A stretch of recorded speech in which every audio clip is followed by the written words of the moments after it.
Bonjour à tous et bienvenue dans ce nouvel épisode de Mission SEO. Salut Romain. Salut Seb, salut à Et tous. salut à tous. Et donc on va aujourd'hui vous parler de migration de sites. Voilà. Alors c'est pas parce que c'est le printemps qu'on parle de migration, quoique voilà. Alors à l'heure où on enregistre, en plus on est le jour du printemps. Il peut Voilà. y avoir un lien logique. Ah, Il peut y magnifique. avoir un lien logique, tout à fait. Et donc, on va parler de migration de site. Alors, plus orienté forcément parce que c'est notre dada, on va plus l'orienter vers le SEO, même si on va évoquer de façon plus globale aussi la migration de site, sans rentrer dans la technique, bien sûr, parce qu'on n'est pas développeur, on va laisser ça à ceux qui savent bien faire la migration de site d'un point de vue technique. Voilà le sujet du jour. Alors bah, on peut déjà commencer, hein, Romain, par bien définir, pour être qu'on soit bien calé, c'est quoi une migration de site web aujourd'hui? Qu'est-ce qu'on entend et qu'est-ce que c'est réellement? Ouais, une migration de site, ça implique potentiellement plusieurs choses différentes, même si ça reste des migrations. On peut noter par exemple la fusion de sites. Donc si vous avez plusieurs sites à fusionner en un seul, ça arrive quand il y a des rachats de sites, des rachats de boîtes, ce genre de choses, c'est assez courant. Donc des fusions de sites, des changements d'hébergeurs également, plus courant, je pense, pour le coup. Ça dépend des conditions d'hébergement, si on est content, si on n'est pas content, on a envie de changer d'hébergeur, eh ben, on change. Donc ça fait partie des migrations. Des refontes majeures de sites, donc tout ce qui touche à l'architecture, au design du site aussi, potentiellement des nouvelles pages à implémenter. Donc là, on il y a potentiellement un sujet aussi sur la migration. Un changement de CMS aussi. Bah, ça, c'est un gros On a chantier, ça. Ouais, on a hébergé notre site sur, je sais pas moi, sur Drupal Ouais. et on veut le migrer sur un Shopify ou sur un WooCommerce, par exemple. Voilà, ça peut être, ouais, les changements de CMS, c'est assez particulier, Mmh. mais ouais, c'est des gros chantiers en termes de migration de site. Ça peut être un changement de domaine aussi ou de sous-domaine, Mmh. voire les 2. C'est souvent les 2 qui sont Ouais, liés ouais, d'ailleurs. ouais. Donc là aussi, pareil, hein, stratégie de marque, on part sur un nouveau nom de marque, donc on a besoin de changer de nom de marque, de nom de domaine. Et ça peut être aussi migration internationale.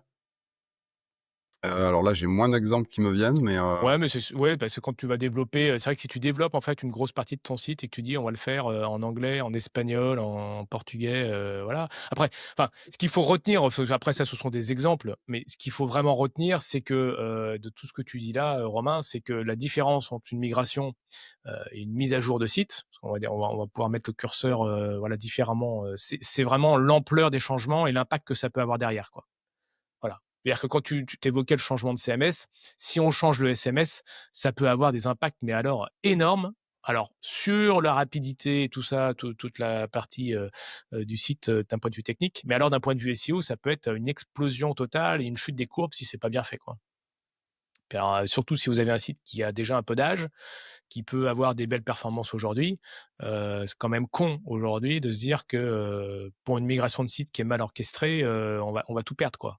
Donc c'est hyper important de bien maîtriser sa migration de site, quoi. Alors justement, pourquoi d'où la question, je y réponds un peu, j'ai un peu spoilé, mais pourquoi c'est important de bien préparer, d'un point de vue SEO, une migration de site? alors tu l'as un peu dit, je sais pas si tu veux poursuivre et terminer là-dessus, mais effectivement, il peut y avoir un énorme enjeu sur le SEO parce qu'une migration qui est mal exécutée, c'est souvent synonyme d'une perte de trafic, Ouais. assez nette et assez soudaine, hein, pour le coup. Et qui dit perte de trafic, dit perte de revenus, hein, en fait, hein. Si vous avez, un site qui est bien monétisé, je pense notamment au e-commerce, c'est le cas le plus, je pense le plus simple et le plus compréhensible qu'on puisse prendre. Un e-commerce, une migration mal exécutée, en fait, ça va se ressentir tout de suite sur le chiffre d'affaires, hein. Ça va être, si vous avez mal fait votre plan de redirection, si vous avez, la moitié des pages qui sont en 404, Mmh. et si parmi ces pages-là, vous avez vos best-sellers, enfin, c'est clairement, ça va se voir tout de suite. Donc c'est clairement il y a vraiment un enjeu sur les migrations. Je pense on n'en parle pas souvent, enfin, en tout cas, je vois pas vraiment le sujet, souvent, même sur les réseaux, tout ça, mais en tout cas, il y a des SEO qui sont spécialisés dans l'immigration et tout Ouais. ça, et souvent des anciens devs, hein, d'ailleurs. Mmh. Et parce que la passerelle est logique en fait, hein. Un ancien dev qui fait du SEO, bon, il aura plus de «facilité» entre guillemets à gérer un plan de migration. Ce qui n'est pas notre cas, clairement. Enfin là, on va être, tout à fait, clair. Je veux dire, moi, gérer une migration d'un point de vue pur SEO, il y a pas de problème et puis on va vous expliquer les phases. Par contre, d'un point de vue technique, moi, j'ai clairement pas les compétences aujourd'hui d'un développeur, pour mettre la migration en place d'un point de vue technique et assurer toutes les performances de rapidité, de serveur et cetera et cetera. Tout ça, entre guillemets, c'est jamais moi qui le gère parce que je pourrais le faire entre guillemets, mais le risque est bien trop grand si toutefois il y a j'allais dire une couille dans le potage, ce qui est pas très sympa comme expression, mais si il y a un cheveu sur la soupe, c'est mieux ça, c'est plus zen. Voilà, après j'aurais pas toutes les compétences forcément, alors qu'un développeur est quand même beaucoup plus à même d'être assez réactif et de pouvoir corriger ce type d'erreur quoi, technique. On est plus en synergie avec un dev généralement quand Ouais. voilà, quand on bosse sur une migration côté SEO. On a la partie technique, on va dire dans le back-end, qui est plus côté dev et nous Mmh, sur la surcouche SEO entre guillemets où on vérifie en fait que tout est OK mmh. et que ce sera pas préjudiciable pour le SEO du site. Ouais, Alors du donc coup, ça peut avoir de sacrés impacts quand même, hein. ouais, une fois qu'on a dit ça, ben, on va vous décomposer en fait une migration en plusieurs phases, puisque généralement c'est un projet comme tout projet, hein, finalement qui se déploie sur plusieurs phases et la phase 1, Seb, c'est La planification.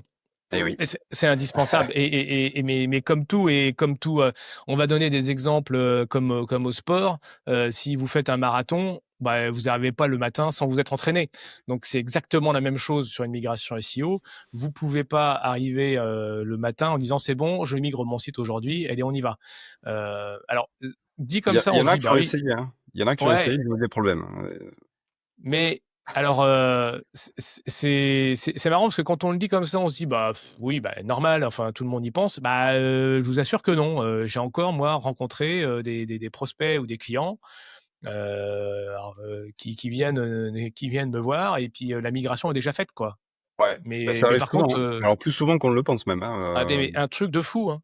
des C'est prospects qui non arrivent: «Je mais comprends pas, j'ai fait telle action sur mon site, j'ai migré» ou même simplement changé d'hébergeur parfois, mmh, et sans vérifier en fait ce qui s'est passé et s'il y a eu des problèmes sur des fichiers assez critiques, type, le robot.txt ou le mmh. htaccess par exemple, des fichiers qui sont voilà: «Ah mais je comprends pas, mon site il apparaît plus» ou «J'ai une chute, j'ai une perte et tout», donc bah, en fait évidemment il y a eu un problème sur la migration et ça arrive Ouais, très souvent, très, très c'est souvent. un truc de malade. Ça veut dire que il y a, il y a une envie de migrer, il y a une motivation qui va faire qu'on va changer le site d'un point de vue esthétique, on va changer de CMS, voilà. Donc il y a toute la partie, dev, marketing qui va se mettre en place. Par contre, la partie, SEO est parfois un peu mis de côté. On va pas pleurer, hein, c'est pas dramatique. Ce qu'on dit là, on n'est pas en train de se plaindre, on est en train de dire: «Attention, si vous migrez votre site, si vous avez un projet ou si vous l'avez migré et que vous n'avez pas pris en compte le SEO, il faut regarder certaines choses». Alors on va y revenir un peu. Et donc, d'où l'intérêt dans cette phase 1 de bien planifier. Donc, c'est déjà de définir quelle est la partie de votre projet, c'est quoi votre migration. Alors, c'est tout con, mais voilà, on l'a dit, si c'est une refonte de l'architecture, un changement de CMS, les deux, parce que vous pouvez avoir basculé sur un autre CMS, mais en conservant l'architecture, parfois, vous pouvez aussi revoir l'architecture. Donc, bah, il y a c'est bien de dire, voilà, c'est quoi mon projet aujourd'hui, c'est quoi le cadre et c'est quoi l'objectif de cette migration, quoi. Et une fois que vous avez fait ça vous permet de dire, bah, qu'est-ce que j'ai besoin comme compétences? Et donc là, forcément, c'est qui va intervenir? Bah, faut forcément un dev, si vous l'avez pas, au sein de votre équipe, du SEO pour, aller piloter cette partie, de changement de site. Vous pouvez avoir un graphiste, un web designer, enfin bon après qu'importe, mais tout dépendra après en fonction de la portée de votre projet, vous allez pouvoir, savoir qui fait quoi et avoir une équipe autour de vous, qui va, pour bien piloter cette migration, quoi. Et ça, c'est hyper important de savoir et donc de pas aller chercher les compétences au moment où on se dit: «Ah putain, on a oublié qu'il nous fallait quelqu'un, sur les SEO», le graphiste, l'appeler à la dernière minute, voilà. Donc faut bien l'anticiper. La question qu'on peut se poser après sur cette première phase, c'est: est-ce qu'on fait une migration complète ou par lot? Alors tout dépendra de votre migration, tout dépendra du nombre de pages. Voilà, forcément un e-commerce de, 5 000 de pages et un site, avec, de services, de 30 pages, pas du tout le même impact. que faire une migration, par lot sur un site de 50 pages, pas trop d'intérêt. Mais ça voilà, faut qu'on se pose des questions. Alors, bah, par exemple, allez, je te pose la question, Romain, sur une migration complète, c'est quoi les avantages aujourd'hui de faire une migration complète? Quel est l'intérêt? Bah, l'avantage, c'est qu'on a la main sur «tout» entre guillemets, c'est-à-dire qu'on on va pouvoir mettre en place le projet qu'on a envie de mettre, à 100 en se disant: ben en fait, à l'inverse d'une migration par lot où il y a des risques d'effet de bord, en fait, parce qu'on va déployer, mettons, on va déployer de nouvelles pages, un nouveau design sur un sous-domaine, par exemple, d'un site. Potentiellement, il peut y avoir des effets de bord sur tous les autres sous-domaines, voire carrément sur le domaine en lui-même. Ça peut, enfin, en tout cas, si c'est mal géré, si c'est mal anticipé. L'avantage de faire ça à 100 enfin, de faire une migration complète, bah, c'est ça, c'est que ça permet, en fait, de maîtriser, on va dire, on va «maîtriser le risque» entre guillemets, même si c'est sur tout le périmètre du site, par exemple. On va le maîtriser dans le sens où on va vraiment, on va avoir la main sur tout. Donc on va pouvoir gérer tous les effets de bord en même temps et vérifier, en tout cas en pré-prod, avant de mettre en prod, qu'il y a pas de souci et que ça peut être ensuite déployé, en intégralité à 100 et que toutes les pages soient affectées, par exemple. Alors sur le complète, le risque, enfin, sera peut-être même alors pour moi, le risque est plus élevé sur la complète parce que tu vas livrer tout quasiment en même temps. Donc Bah, ça va c'est être plus long. Ouais, disons que c'est plus long. Enfin, la phase de, on va dire, de checking des problèmes et la phase de ticket, en fait, elle va être beaucoup plus longue potentiellement parce qu'en pré-prod, oui, tu vas remonter des soucis, des effets de bord sur tous les lots que tu vas livrer en même temps. ouais, puis la complexité de la complète, c'est que comme c'est simple parce que tu vas avoir un timing qui va être très, très contraint, en fait, au niveau de ton calendrier. Donc tu vas faire ça sur quelques jours, donc ça va être très contraint, donc il y a une certaine simplicité. Par contre, le risque qu'il y a derrière, c'est que comme tout est envoyé en même temps en une seule fois, c'est que tu vas avoir du mal à identifier les problèmes parce que tu peux avoir, comme tu dis, des effets de bord qui fait que, un changement peut avoir, plusieurs, incidences derrière et donc la complexité, ça va être d'identifier précisément les problèmes pour pouvoir les corriger après derrière. Comme c'est par, tout d'un seul coup, l'impact peut être beaucoup plus massif sur ton site. Alors que quand tu fais par lot, tu vas forcément maîtriser un peu plus ton risque puisque tu vas faire ça, par partie, quoi. Ça va être Ouais, je sais pas, moi, je serais plus chaud de faire une migration. Tu vois, demain, j'ai un client, un gros e-commerce qui me dit: «Bon, ben, voilà, on a une migration complète à faire. Est-ce qu'on fait plutôt qu'est-ce que tu en penses? On fait plutôt par lot ou est-ce que par sous-domaine ou est-ce qu'on fait tout directement et on essaie de». Moi, je partirais plutôt sur, quitte à ce que ce soit plus long, sur une migration complète, mais avec un gros travail en pré-prod, mmh, pour aller checker tous les effets de bord, plutôt que faire ça par lot, où en fait, j'ai l'impression que côté SEO, il y aura plus de potentiel risque à faire par lot dans la durée. Ce que je veux dire, c'est ouais. qu'en fait, côté Google, peut-être que Google, ça peut réagir à de façon un peu plus compliquée si c'est par lot, parce que Google, il va dire, bah, OK, tous les 2 mois, ce site, il change et il y a un problème et je suis obligé tout le temps de repasser, réindexer, machin, c'est le bordel. Plutôt qu'une migration complète, en fait, où on l'aura bien bossé en amont et le jour J où on appuie sur le bouton et on met tout en prod, normalement, on a maîtrisé la plupart des risques, même si c'est jamais le cas. C'est un ancien chef de projet informatique qui vous le dit. Mmh. On peut tout anticiper, tout ce qu'on veut. Et il se passe toujours des trucs à la mise en prod. Mais au moins une migration complète, si tu as bien taffé en amont et que tu as pris le temps de vérifier tous les effets de bord potentiels, au moment où tu appuies sur le bouton, ben, c'est en une fois. Et côté Google, on lui envoie un signal en lui disant, ben voilà, on a bossé le site, on l'a complètement changé, si on l'a complètement changé, s'il y a un nouveau nom de domaine, etc. Il y a un plan de migration. Et j'ai l'impression que côté Google, en tout cas pour le SEO, c'est peut-être plus bénéfique entre guillemets, ou en tout cas il y a moins de risques à faire en one shot entre guillemets, une migration complète en changeant tout, plutôt que par lot où on va lui dire petit à Ah petit, ouais. bah, tous les mois, tu as presque un changement, voilà, attention, on change, ça change, ça change, ça change, ça change. C'est-à-dire que Google, il va arriver, bah, tous les mois, potentiellement, il va se dire, OK, ce site, il a encore changé, d'accord. Donc, il va falloir que je refasse, il y a des nouvelles URL, peut-être celles-là, elles n'existent plus. C'est du 404, c'est redirigé, c'est pas redirigé. Enfin, tu vois, j'ai l'impression qu'il y a une consommation de ressources qui est diluée dans le temps. Et côté Google, je suis pas sûr que ce soit un signal super, Ah super, Moi super bien. alors moi où je te rejoins sur la partie, complète, l'avantage, c'est que tu vas, déjà même au niveau de l'image externe que tu vas renvoyer aux visiteurs, parce qu'une migration par lot va aussi faire que tu vas avoir parfois un site qui va avoir, d'un point de vue graphisme, d'un C'est un point peu de vue incohérent, logique, ouais, c'est ça aussi, ouais. tu as une image après qui va être un peu, voilà, qui va être un peu particulière parce que tu peux avoir, 2 bah, je sais pas si c'est niveau graphisme, tu peux avoir 2 types de graphismes sur ton site donc voilà, alors même si ça peut t'indiquer tout ça, ça peut venir mettre un peu de cailloux dans les chaussures, voilà donc ça moi je te rejoins là-dessus. Après c'est vrai que la charge de travail est aussi beaucoup plus prolongée sur la partie en lot, parce que d'ailleurs on va étendre en fait ça dans le temps, donc ça veut dire que ça peut durer, des semaines ou des mois en fonction des lots qu'on va livrer. Donc ça c'est sûr que je te rejoins. Après sur la partie SEO, moi je suis plus à dire moi ça me gêne pas trop aujourd'hui alors, moi, mais c'est une image que j'en ai, que Google voit que les sites évoluent en fait pour moi c'est pas je trouve qu'on a plus la main quand c'est par lot. Parce que, bah, on va avoir un impact qui va être plus limité et donc on va pouvoir mieux le maîtriser. Voilà, mais c'est un avis, hein et là, je pense qu'on n'a pas de guide très précis là-dessus sur, pour la migration. Mais en tout cas, de toute façon, ça dépend aussi principalement de votre site, quoi. De toute façon, je pense que sur beaucoup de sites, ça va se faire principalement en complète. Je veux Ouais et dire, puis ça dépend des ressources, clients aussi. et beh, bien Si sûr. le client me dit: «Non, non, mais moi je peux pas mobiliser une équipe pendant 6 mois pour faire par lot», par exemple, Ouais. ou il faut que je garde mobilisé, parce qu'un site en fait, il y a du SEO, OK, il y a de la migration, mais potentiellement il y a d'autres phases de dev, s'il y a des nouveaux services, des nouvelles choses à mettre en place sur le site. Tout ça s'organise sur une roadmap et en fait, parfois le client il peut te dire: «Ouais, non, non, moi, je peux mobiliser un designer, j'ai mon dev en interne ou j'ai mon équipe de dev en interne. Mmh. Je je les ai pendant 2 semaines, sur la semaine 33 et 34 de l'année, X. Ça arrive, hein, des fois, c'est des trucs très contraints comme ça où il y a vraiment une activité folle sur des business, sur des sites.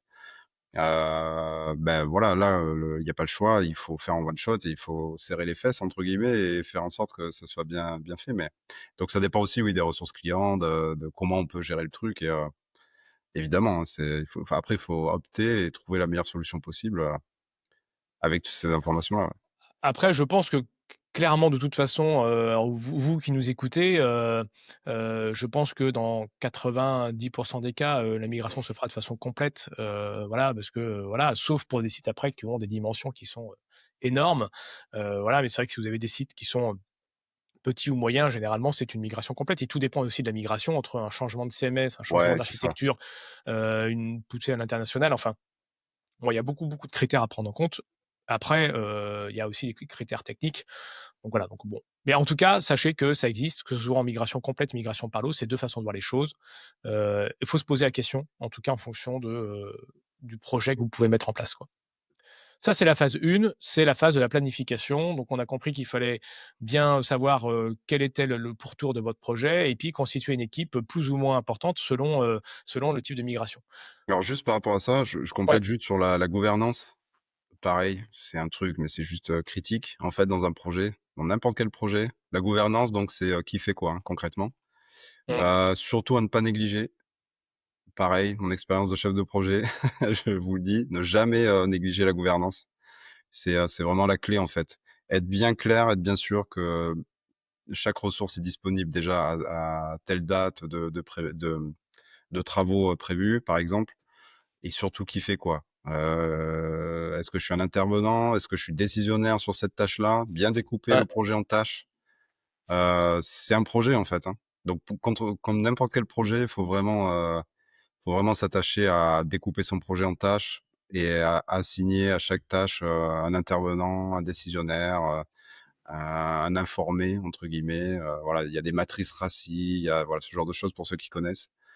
Mais ça, pour le coup, c'est vraiment critique, hein. On en a peu parlé, mais la gouvernance, vraiment, souvent dans un projet, c'est ce qui fait défaut et c'est ce qui fait capoter le projet. Parce que Jean-Michel, on pensait qu'il était prêt, il est pas prêt, il a pas les informations. Le jour J, on lui dit de balancer, mais en fait, il a pas les infos, il sait pas où est la pré-prod. Enfin, ça peut être n'importe quoi. Donc ouais, gouvernance, hyper important ouais. et Ça, après c'est très voilà, non, mais très important. Bah, savoir planification, qui fait quoi et puis qui pilote, hein. Faut, voilà, s'il donc y a si pas de jamais pilote vous dans êtes l'avion, SEO et que vous avez demain à piloter une migration, vraiment insister sur cette phase-là, hein. Contactez les différents acteurs en amont, mettez-vous d'accord, des réunions, s'il faut en faire, il faut en faire un maximum. pour être bien sûr que chacun a bien compris son rôle. C'est comme une équipe, hein, c'est comme une équipe de foot, une équipe de rugby, voilà, chacun a son rôle et il faut que tout ça, soit fluide et que ça puisse se faire, Maintenant, si bien vous avez ce qui est important, c'est que cette gouvernance, en fait, elle va être plus ou moins importante selon, la taille de votre site, mais également, elle sera indispensable. Mais alors, le mot est peut-être un peu galvaudé et puis des fois, ça fait un peu grosse boîte. Mais même si vous avez un site avec, je le répète, 50 pages, il faut savoir qui pilote dans l'avion, qui fait quoi et c'est hyper important. Voilà, donc vous aurez forcément moins de réunions si vous avez un site de 50 pages et vous changez entre guillemets, votre CMS que si vous avez un e-commerce avec plusieurs millions de pages, donc ce ne sera pas la même importance. Par contre, la gouvernance reste importante pour pouvoir bien piloter votre migration, quoi qu'il en soit. Donc, il y aura forcément une réunion pour mettre tout le monde autour de la table, au moins une fois pour le démarrage ou la préparation. Voilà. Donc, phase 1, planification. Phase 2, et ben là, on va être sur la pré-migration. On n'est pas encore arrivé. Mais c'est là où on va, au fur et à mesure des données qui vont être remontées du projet, analyser les risques potentiels. Donc, bien sûr que les risques potentiels vont pas être les mêmes en fonction de la taille de votre site, mais ça va être, je sais pas, ça peut être les problèmes de redirection, les problèmes de ralentissement de site. Tout dépendra aussi du type de migration que vous allez avoir. On se répète, hein, mais c'est ça, hein, je veux dire forcément que vous n'aurez pas les mêmes risques sur un changement de nom de domaine que sur un changement de CMS. Voilà, c'est pas la même chose. Un changement de nom de domaine, vous avez une partie redirection qui est très, très, très importante et un changement de CMS, vous avez une partie redirection qui peut être importante aussi, mais déjà, vous avez un peu moins cette épée de Damoclès, quoi. Donc, il faut bien analyser les risques. Voilà, ça, c'est une première chose dans la pré-migration. Après, vous avez un second, une seconde partie dans cette pré-migration, c'est la définition des données que vous allez suivre. Romain, c'est les fameux KPI qu'on connaît bien en SEO.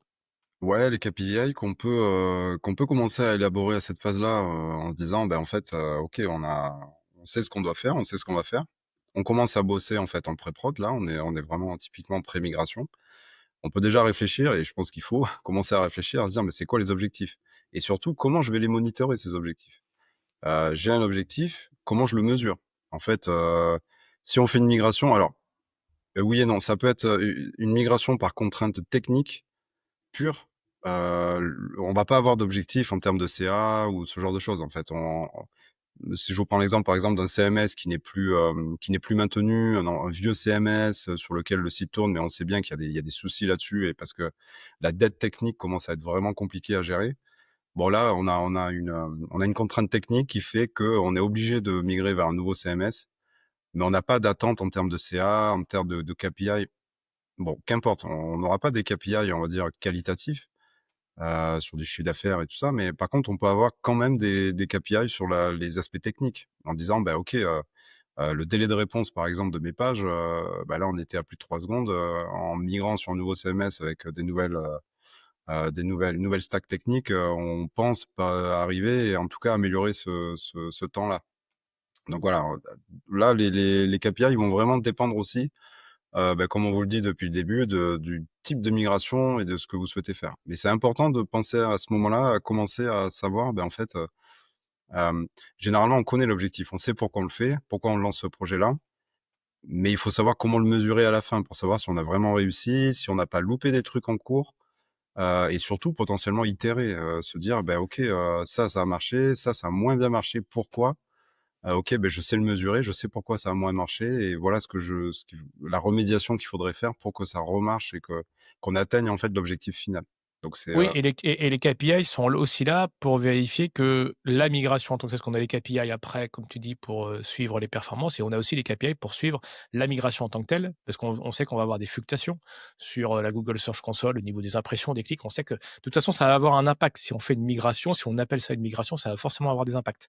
Donc après, c'est de bien suivre ces KPI-là tout au long de la migration pour être certain que, quand ça fluctue, après ça remonte, notamment au niveau des impressions et des clics sur la Google Search Console, sur le trafic organique qu'on peut voir sur, Google Analytics, sur les performances techniques avec, PageSpeed Insight, sur la suivi de position des mots-clés avec, l'outil, SEMrush, Ahref, Check Position, Monitorank, enfin tous les outils que vous pouvez connaître pour suivre vos positions. Tout ça, en fait, il faut avoir un œil dessus, avant, pendant la migration et après, comme tu dis, Romain aussi pour suivre les performances à la fin. Voilà, au moins pour conserver ses positions et son trafic. Mais on sait qu'il va y avoir des fluctuations, quoi. Et puis, bah, après, l'idée, c'est quand même aussi de faire un inventaire de contenu. Ça, c'est indispensable parce que c'est ça qui va vous permettre de créer le saint graal quand même en SEO, votre fameux plan de direction.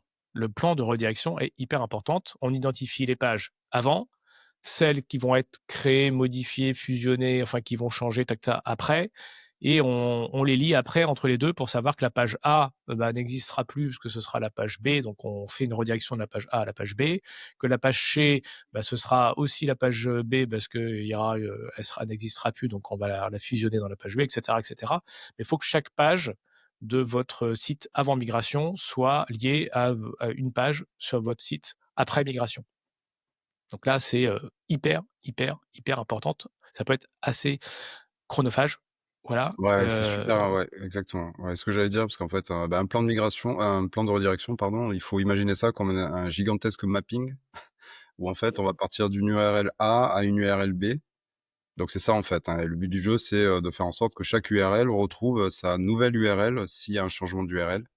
Et le but du jeu, bah, en fait, ouais, c'est un mapping, qui peut être monstrueux en fonction du nombre d'URL, hein, et qui peut être très fastidieux s'il y en a beaucoup et il faut tous farder à la main entre guillemets, en tout cas pour les principales et vérifier ensuite qu'on peut potentiellement industrialiser certaines parties aussi, mais Oui, puis il faut identifier les pages alors tu l'as évoqué tout à l'heure, mais il faut identifier les pages à forte valeur aussi.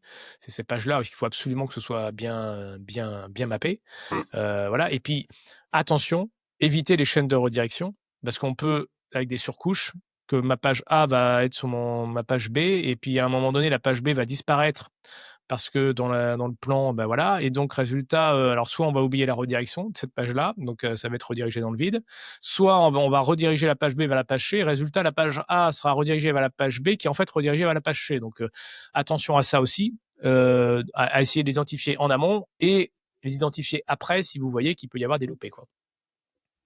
ouais, ça peut arriver. C'est pernicieux parce qu'en fait, on s'en rend pas compte. En fait, on clique sur un lien et puis on arrive sur la page où on voulait arriver. Mais on se rend pas compte que potentiellement, entre ce clic et la page sur laquelle on a atterri, il y a peut-être eu 3 redirections entre-temps. Et ça, Mmh. par contre, côté crawler, c'est un problème. Et on a ce cas d'ailleurs même sans migration, hein. On a le cas, c'est vrai, sur les sites classiques, hein, c'est vrai que c'est ces pages de redirection là. Ouais. Ça, c'est la phase 2.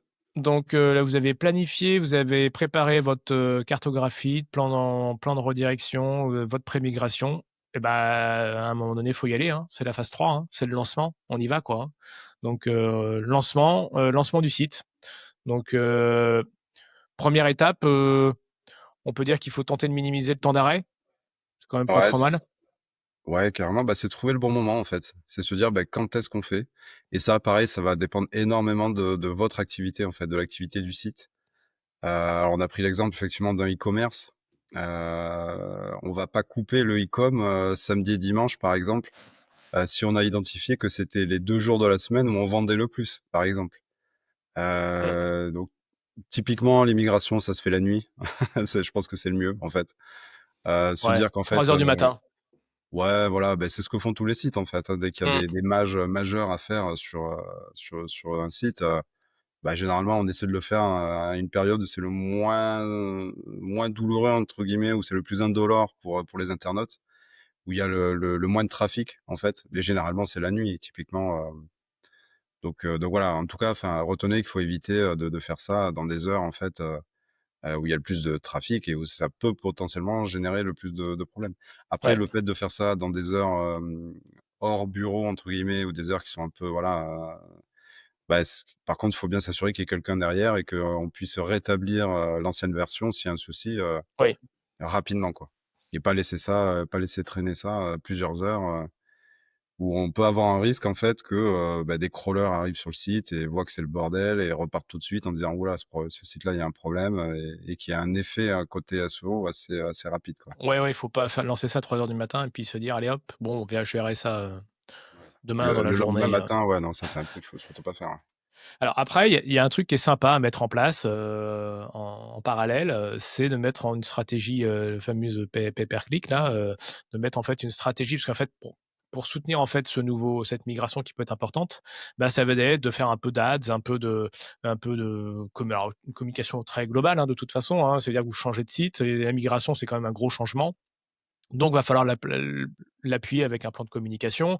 Donc, ça peut être des newsletters, ça peut être des posts sur les réseaux sociaux, LinkedIn si vous êtes en B2B, ça peut être Insta, Facebook, enfin là où vous êtes présent, TikTok.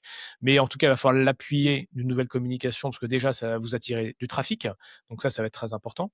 Et puis, vous pouvez aussi appuyer avec du pay-per-click et donc de Google Ads pour venir soutenir un peu le trafic et soutenir ce nouveau site. Voilà, c'est une stratégie qui peut être sympa et qui peut envoyer aussi de bons signaux Mmh. un peu partout et notamment à Google. Voilà. Et puis donc Ensuite après, oui, ouais, bah, ensuite, c'est le moment de on vous a parlé des KPI, bah, c'est le moment de les évaluer, de ah bah oui, vérifier que tout fonctionne, que tout est OK, que tout soit ouvert et auquel cas, si c'est pas le cas, bah, commencer à remédier, à voilà, à travailler les soucis, les problèmes, ouvrir les tickets, c'est le moment.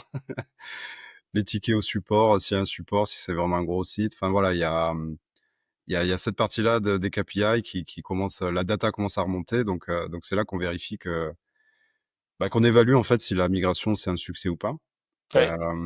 Screaming Hem, Frog, Google voilà, Search Console, tout ça là, ces voilà, outils, tous les outils ouais, qui sont plugués en fait au site et on vérifie tout ça et sur les aspects techniques aussi, mise en cache, minification, enfin voilà, ça ouais, c'est la tout ça, partie c'est toute la dev partie aussi, dev. qui peut s'assurer qu'il y a il y a il y a pas de il y a pas d'effet de bord en tout cas majeur, qui pénalise la migration en tant que telle et voilà et retravailler en fait. C'est vraiment un truc itératif, hein. Faut retenir que on est dans l'informatique, hein, le SEO touche à l'informatique, on est sur de l'itératif et ça, l'aspect itératif du SEO, c'est vraiment hyper important et dans la migration aussi, en fait, on a mis en place une migration, qu'importe on va dire sa «taille» entre guillemets par rapport au site donné, même une petite migration permet aussi de capitaliser. Donc ça, c'est important aussi, on peut capitaliser sur l'expérience, sur dire: «Bah OK», ne pas oublier aussi à la fin de faire un débriefing en fait, hein. Souvent ça se fait pas, on se dit: «Bah OK, ça a réussi, c'est bon, chacun repart dans son coin et c'est terminé».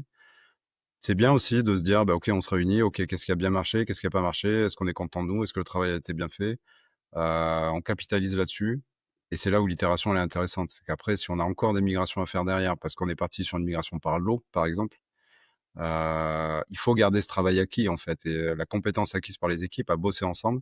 Si c'est les mêmes acteurs qui vont intervenir et qui seront amenés à intervenir plus tard, bah, voilà, ce souvenir-là de dire: «Bah, OK, cette migration on l'a». Donc ça permet aussi de simplifier le travail ensuite, par ailleurs, s'il y a d'autres lots et d'autres, gros chantiers, techniques à faire sur un site, bah, on sait que voilà, cette phase-là, elle a fonctionné, donc maintenant on passe à la phase 2 si c'est un deuxième lot, par exemple Mmh. et ça se fait de manière plus simple, plus fluide et plus naturelle. Bon, je pense qu'on a tenté de vous résumer, alors c'est pas facile en 30 minutes de résumer une migration SEO quand on a tout le boulot. Enfin, même une migration de site plus qu'une migration SEO, quand on voit tout le taf qu'il y a à faire derrière. Voilà, donc on espère qu'on a été, assez précis, là-dessus et donc, on peut conclure en vous disant parce que là, on a parlé de ce qu'il fallait faire et ce qui était bien à faire, mais allez, on va vous donner les 6 erreurs à ne pas commettre quand vous faites une migration et la première, c'est, on l'a évoqué, de pas réaliser d'audit préalable de partir bille en tête, c'est bon, je fais ma migration et donc il faut savoir d'où on part et donc il faut réaliser un audit. Ça, c'est la première erreur. Attention, posez-vous, faites un audit de votre site pour savoir réellement les impacts qu'il va y avoir après. Quoi. Ça, c'est la première erreur. 2e erreur, c'est de négliger le plan de redirection. Donc on l'a vu, hein, effectivement, le plan de redirection, on va dire que c'est le plan de bataille, en fait, de votre migration. C'est hyper important et le négliger et bon, se dire: «Bah, OK, on le fait au petit bonheur la chance», ça, c'est une énorme erreur. La troisième, c'est de lancer, on l'a dit, mais lancer votre migration en période de haute activité. Attention, alors, vérifiez que vous avez toujours des moments de creux. Voilà, ça peut être le mois d'août, si vous êtes, le mois d'août généralement, voilà, si vous êtes en B2B, généralement, il y a une petite baisse. Mais n'allez pas, faire migrer votre site, en pleine période hivernale si, vous vendez des skis ou des snowboards, c'est Ouais, n'importe très bon quoi. exemple, ouais, Non, effectivement. mais voilà, n'allez pas vendre, enfin faire ça, voilà, si vous êtes saisonnier et que c'est pendant les vacances et c'est sur la période estivale que vous vendez le plus, voilà. Donc vérifiez quel est le creux aujourd'hui au niveau de votre activité. Ça peut être dans la semaine si c'est pas saisonnier dans l'année. Mais voilà, vérifiez et calez bien ça dans vos agendas de façon à faire ça là où il y aura le moins d'impact pour votre activité derrière, que ce soit du e-commerce ou du service avec du lead, hein. Ouais, tout à fait. Une 4e erreur, c'est de négliger les tests. Alors ça peut être les tests sur différents appareils, ça peut être, d'autres types de tests. Je dirais aussi que ça peut être de négliger la portée des tests. Souvent, on fait des tests, on s'imagine pas qu'il y a potentiellement il peut y avoir d'autres effets de bord sur d'autres logiques métiers ou quoi. Donc, voilà, négliger les tests, en tout cas, ne pas en faire suffisamment en sachant que potentiellement il y a un impact sur telle ou telle partie du site et se dire: «Bon, ben non, il y aura pas de souci, on fait pas de test, on reste sur un truc trop restrictif». Ça peut être une erreur, ouais, parce on peut payer cher après pour le coup. Ouais, et puis sur différents appareils parce que comme on a tous l'habitude de travailler, grosso modo, quand on fait une migration, on va travailler principalement sur nos PC ou nos Mac, donc on va avoir l'habitude d'aller regarder si ça fonctionne bien. Pensez à aller voir sur la version mobile aussi les impacts. Enfin c'est là, j'enfonce Surtout des sur la portes version ouvertes, mobile. mais attention quoi, hein. Donc inspectez-le avec la partie inspecteur du navigateur Chrome ou directement sur vos smartphones et vos tablettes et vérifiez que tout a bien migré, surtout si vous changez de CMS. Enfin, là, il faut vérifier que, le thème est bien adapté, responsive et cetera, quoi. 5e erreur, c'est de migrer sans, vérifier les performances du site avant, pendant, après et bien vérifier, faire un benchmark de vos performances, de vérifier ce qui tourne pas, les chutes, et puis, mettre des actions en place derrière pour, les corriger, si besoin. On sait qu'une migration, de toute façon, vous allez avoir des impacts. Ça, c'est un vous pourrez pas passer, comme une lettre à la poste, voilà, c'est rare quand on a une courbe qui continue à monter comme ça sans quand la migration va avoir un impact sur vos courbes. Par contre, c'est le fait de il faut les suivre et puis mettre des actions en place si on voit que ça ne s'améliore pas. Et la dernière erreur, Dernière erreur, c'est de ne pas monitorer dans le temps, en fait, après la migration, comme on vous disait aussi, et c'est d'autant plus vrai en SEO quand on parle d'indexation, par exemple, où on sait que mmh, parfois ça peut prendre un peu plus de temps. Ou en tout cas, c'est un sujet qui est un peu plus, on va dire critique en ce moment côté Google notamment, l'indexation. Donc voilà, il faut y rester ensuite et surveiller que, bah, notamment sur la partie indexation, dans le temps, ça s'indexe bien. En particulier, si c'est des gros sites avec des milliers, voire des millions d'URL, évidemment. Donc voilà, l'erreur, ce serait de s'arrêter à la migration, de dire: «OK, ça s'est bien passé, il y a pas eu d'impact majeur». Il peut y avoir un effet boule de neige un peu, sur le long terme, moyen long terme, si, des pages se désindexent ou il y a un problème, il y a beaucoup de 404 qui ont été popés, enfin voilà, il faut monitorer en fait dans le temps, hein, sa migration, en fonction du projet, en fonction du site, de la volumétrie et cetera évidemment, ouais, très important.